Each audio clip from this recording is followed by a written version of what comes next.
trăi în viață ca sultanii, ca Suleiman și fie frumos să ne distrăm în această seară.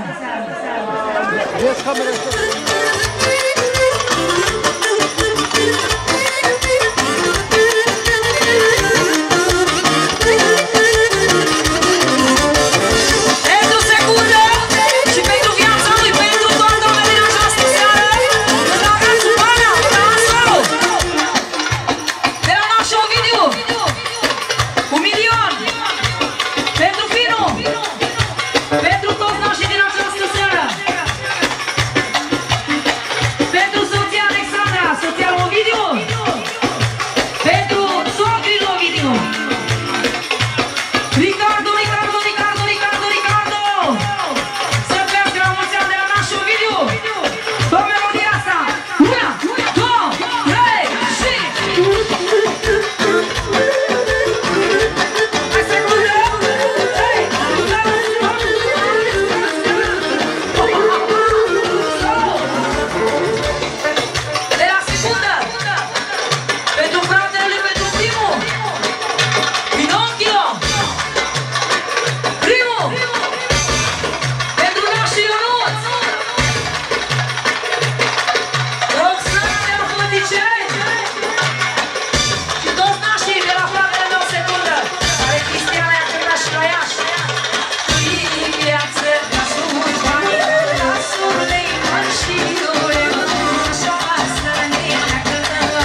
minute urmează Ursitoarele, după care este și Bogdan, artistul, care a scos cel mai tare hit al anului, Cana Jambe.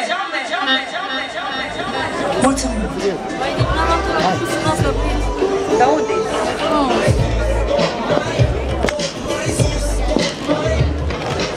Da să faci poze într-un costum. Uite ce costum am eu pe mine. Uite ce am eu aici. Dar ce piele așa? Sunt noroc.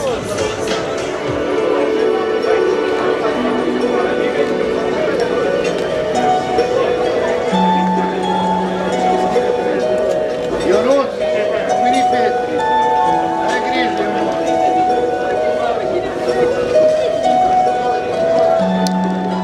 Sigur e ce poți să le apuci. Mă pun și-o jos cu Ionuț? Da, vine aici.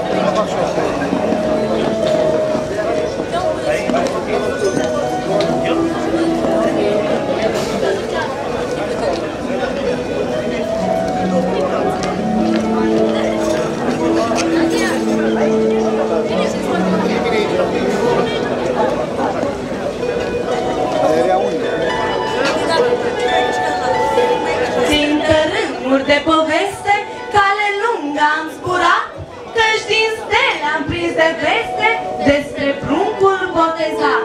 Și cum asta nimenirea, la cealaltă taină să venim, noi, cele trei ursitoare, pe Mateo să-l ursim.